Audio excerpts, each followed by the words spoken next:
That Fresh Morning. That Fresh Morning.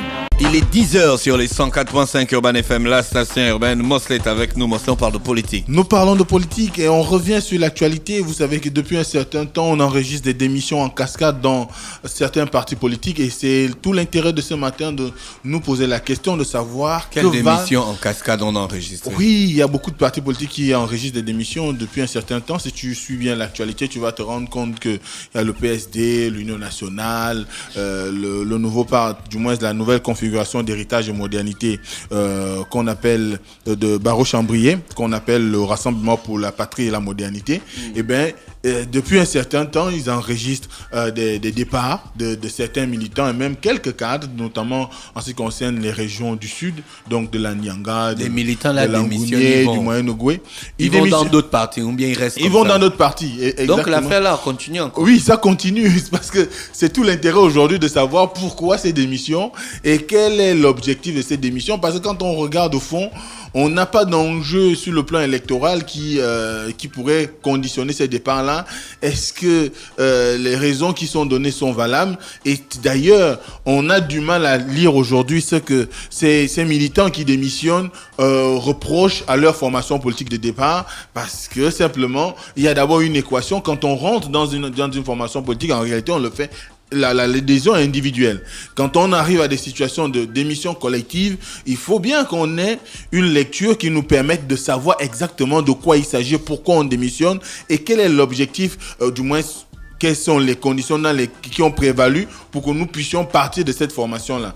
Et dès cet instant, nous, quand on regarde un tout petit peu, on voit l'ACR de Bruno Benbomba qui perd des militants. On a, comme je l'ai dit, l'Union nationale qui perd des militants. On a le Rassemblement pour la patrie, la modernité, donc ancien héritage et modernité de Barreau-Chambrier qui perd des militants. On a le PSD de Pierre-Claver Manga Moussavou qui perd des militants. Et le mouvement est constant depuis pratiquement le début de l'année, parce qu'on a aussi bien des conseillers départementaux ou encore des militants de base qui choisissent de quitter les rangs de ces formations politiques de l'opposition pour allier le SDG, le Parti des social-démocrates gabonais. Donc, dès cet instant, on se demande quelle est la nouvelle offre aujourd'hui qui intéresse réellement ces personnes-là. Et qui tout, ils vont au PDG? Non. Ils vont au SDG. C'est quoi le SDG? Le SDG, c'est le parti des sociaux-démocrates gabonais. De qui? J'oublie rapidement le nom de son président, mais c'est un parti dans lequel on a Jules Esdras Mouloulou, qui est un des députés actuellement au niveau de l'Assemblée nationale. Le président, c'est quelqu'un de cette formation, est quelqu'un d'assez... on va dire discret, mais il ne se fait pas voir. C'est pas quelqu'un qui s'expose rapidement, enfin sur les médias. Et on se rend bien compte que à un moment donné, peut-être c'est pour se préserver, mais quand cela ne tient, on connaît quand même quelques individualités de cette formation politique. On a par exemple comment? Je pense que le président du parti, les sociaux-démocrates, en mars 2019, aussi ça a changé, était monsieur Juste Luangu Bouyomeka. Exactement, donc c'est lui, mais comme Juste Luangu, oui. Donc, c'est lui le président de cette formation politique. Et depuis un certain temps, elle a fait carton plein quand même au moment des élections législatives et jumelées avec les locales. Et bien, cette formation a quand même un attrait particulier depuis un certain temps, notamment du côté du Moyen-Ogooué, du côté de l'Angounié, du côté de la Nyanga. On voit qu'il y a un mouvement d'ensemble qui fait que les militants qui se reconnaissaient jadis à l'Union du peuple gabonais, notamment à la tendance de Mouban-Zengui, ou encore qui se reconnaissaient à la formation de Bruno Benbomba, ont tout de suite commencé à intégrer cette formation. Est-ce qu'aujourd'hui, on va dire qu'elle offre de meilleures perspectives en termes politiques, ou c'est simplement un besoin pour ces militants-là de s'inscrire dans une logique de démarche de départ pour l'opposition et aller rallier les camps de la majorité? Parce qu'il faut savoir que le SDG est membre de la majorité, allié au Parti démocratique gabonais, notamment à l'issue des élections législatives qui se sont déroulées. Et tout le monde sait que, évidemment, le responsable ou les responsables de cette formation politique sont très proches du directeur de cabinet du président de la République, donc notamment de la GEV, tout comme le parti Restauration des Valeurs. Donc, dès cet instant, la question qu'on se pose aujourd'hui, c'est, comme je l'ai dit, est-ce qu'il y a en vue quelque chose qui se prépare? Est-ce qu'il y a une élection que nous on ignore selon le calendrier électoral et qui se profile à l'horizon? On ne sait pas. Mais toujours est-il qu'on constate simplement que aujourd'hui ces personnes Il y a partent. des élections à venir. Actuellement, non. D'accord. Dans l'état actuel, non. Les prochaines élections générales, si on peut dire ça comme ça, vont se passer en 2023 parce qu'on aura aussi bien les élections présidentielles, on aura les élections législatives et les élections locales qui se passeront en 2023, pardon. Et dès cet instant, entre maintenant et 2023, il n'y a rien en perspective sur le plan électoral. Est-ce que simplement ce n'est pas aujourd'hui une attitude qui s'est passée jadis? Parce qu'il faut savoir que beaucoup de formations politiques se sont nourries quand même de cet élan où on voyait de la transhumance, hein, toujours de l'opposition pour la majorité. On a vu le Parti démocratique gabonais assez, par exemple, nourri longtemps de départ des personnes de l'opposition pour aller rallier ses rangs. On a également notamment des formations telles que comme on a pu le CLR aussi qui a bénéficié quand même d'un aura, même si aujourd'hui on remarque que même le CLR perd des militants, en faveur des nouvelles formations politiques qui se sont créées à la veille des élections législatives et locales, mais aussi on remarque également qu'il y a comme aujourd'hui une lecture qui n'est pas très clair de la sphère politique nationale, parce que beaucoup de personnes s'interrogent, beaucoup de personnes ont du mal aujourd'hui à lire la sphère politique. Est-ce que il faut adhérer à telle ou telle formation? Est-ce que les enjeux du moment peuvent permettre de s'éclore? Mais quand on voit les ralliements qui se font à l'endroit des sociaux-démocrates gabonais, on a comme l'impression que c'est un besoin pour ces personnes-là de pouvoir trouver un point qui pourrait leur servir de marche-pied ou bien même d'ascension sur le plan administratif ou encore sur le plan politique.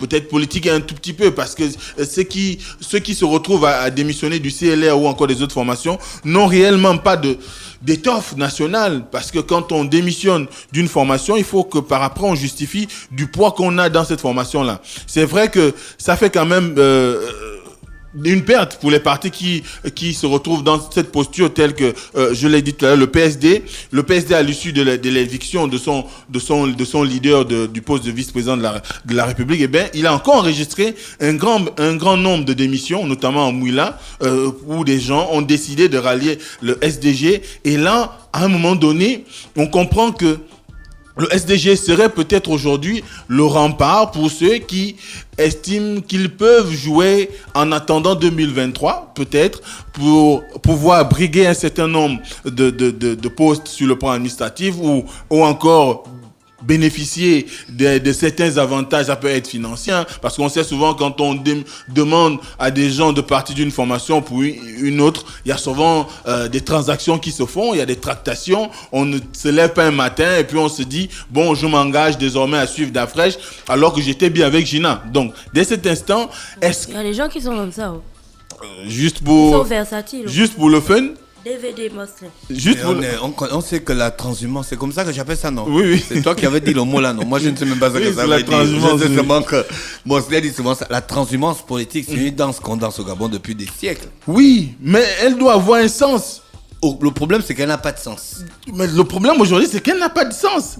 Parce que Ah, donc elle n'a toujours pas de sens. mais toujours pas. Parce qu'on a vu comment l'effet de la transhumance a eu des effets sur par exemple des partis comme le PDG, où on a vu une marmaille ou une myriade de personnes parties de l'opposition pour aller intégrer ses rangs. Et à un moment donné, on a connu toute la décivilisation qu'on connaît aujourd'hui, où parfois le PDG s'est retrouvé à des situations où le parti ne parvenait même plus à fonctionner, tout simplement parce que on a reçu un trop plein de gens qui ne partagent pas forcément l'idéologie de base, qui n'ont aucune visibilité sur ce qu'est le Parti démocratique gabonais ou quelle est sa vision, et en définitive se retrouvent peut-être encore à partir du Parti démocratique gabonais pour s'inscrire dans une autre logique, et qui parfois rompent leur adhésion au gré des intérêts, au gré des intérêts du moment. Et dès cet instant, il n'y a pas de logique par rapport aux démissions qu'on enregistre en ce moment. On démissionne du CLR pour aller au SDG ou au PDG actuellement. C'est pour quelle ambition? On ne sait pas exactement.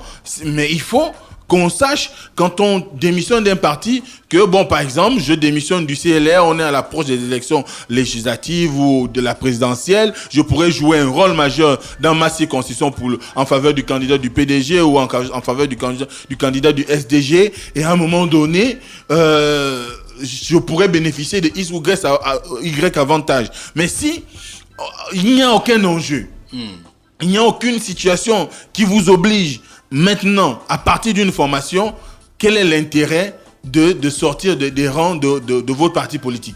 On ne voit pas. Donc il faut que ça ne soit pas juste des faits de mode. Il ne faudrait pas que le SDG reçoive le trop-plein des militants des partis de l'opposition ou encore de certaines formations politiques juste pour gonfler les rangs et ne pas avoir des gens qui y viennent parce qu'ils y croient, parce qu'il y a un programme qui est déroulé, parce qu'il y a une ambition derrière, mais qui viennent surtout peut-être parce que on leur dit, on leur miroite, on leur présente l'idée que cette formation serait très proche du directeur de cabinet du président de la République. Tout le monde sait ce qu'on dit aujourd'hui, c'est que dès qu'on est proche d'une personnalité ou d'une personne qui marche avec le directeur de cabinet du président de la République, eh bien on peut facilement bénéficier des avantages. Est-ce que c'est dans cet esprit-là? On ne sait pas. Mais ce qui est sûr, c'est qu'aujourd'hui, on constate juste qu'il y a un trop-plein de militants qui adhèrent désormais au SDG. Est-ce que l'ambition est de pouvoir donner une base politique réelle à cette formation politique dans les localités où ces personnes-là démissionnent, ou c'est juste parce qu'on veut profiter du statut peut-être de son président ou de la proximité de cette formation politique avec les instances de pouvoir? Donc dès cet instant... Est-ce que la formation politique là a une proximité avec les instances de pouvoir? Bien sûr. D'accord. Donc dès cet instant... Dès cet instant, il faudrait qu'on soit cohérent nous-mêmes. Il faudrait peut-être le SDG arrive à voir aussi si ces gens qui viennent en masse sont des véritables partisans. Seront de véritables partisans, pourront défendre des opportunistes politiques ou pourront défendre réellement les couleurs de cette formation, parce qu'aujourd'hui ce que les gens ont toujours eu à décrier, c'est qu'on a des gens qui traversent, qui font le pas vers d'autres formations politiques mais qui n'y croient pas forcément, et à un moment donné ça fausse la lecture qu'on peut avoir de l'engagement politique dans notre pays. Et je crois que c'est le grand problème qu'on a dans ce pays, où les gens ont du mal à se donner une idéologie, à s'inscrire dans la logique de parti, parce que parfois on n'a pas une bonne lecture de ce qui s'y passe. Vous adhérez à une formation qui parfois ne correspond pas à votre idéal, aussi bien politique que humain et même social, et dès cet instant vous y allez tout simplement parce que vous voulez suivre la personne, tout en espérant que la personne puisse vous promouvoir. Et le jour où cette personne-là, elle a une logique avec sa formation qu'elle a eu à créer, et que vous ne rentrez pas dans ses calculs, eh bien, vous vous dites, j'ai été trahi ou j'ai été abusé. Non, il faudrait qu'on adhère à une formation parce que cette formation politique vous présente quelque chose d'ambitieux, quelque chose qui peut vous apporter en termes de... Ça peut ne pas être en termes de statut social, mais beaucoup plus en termes de préparation, d'engagement militant, et que vous soyez un véritable relais sur le terrain. Parce qu'il ne sert à rien d'adhérer à une formation politique dont vous ne pouvez pas participer à l'éclosion sur le plan national. Parce que quoi qu'on en dise aujourd'hui, les SDV restent un parti pratiquement ancré dans le sud, notamment dans la zone comprise entre le Moyen-Ogooué, le Langounier et la Nyanga. Il faudrait bien que ces personnes qui adhèrent soient de véritables ouvriers pour pouvoir faire en sorte que, aussi bien qu'on soit touché à Moulengi Miza, à Ndindi, même à Eboro, que cette formation puisse couvrir l'ensemble du territoire national, et non pas qu'elle sert des intérêts des individus qui sont calculateurs et qui veuillent forcément briller sur le plan national. Donc dès cet instant, il faut qu'on arrive aujourd'hui à avoir des formations politiques qui sont inscrites dans la logique de pouvoir enregistrer dans leur rang des gens capables d'épouser l'idéologie et de travailler à leur rayonnement. Merci Mosley qui est avec nous ce matin sur les 104.5 Urban FM, la station urbaine, dans le Da Fresh Morning. Mosley qui revenait sur des questions de politique. René Ruth nous parle des astres. René Ruth, bonjour. Bonjour. Da Fresh Morning.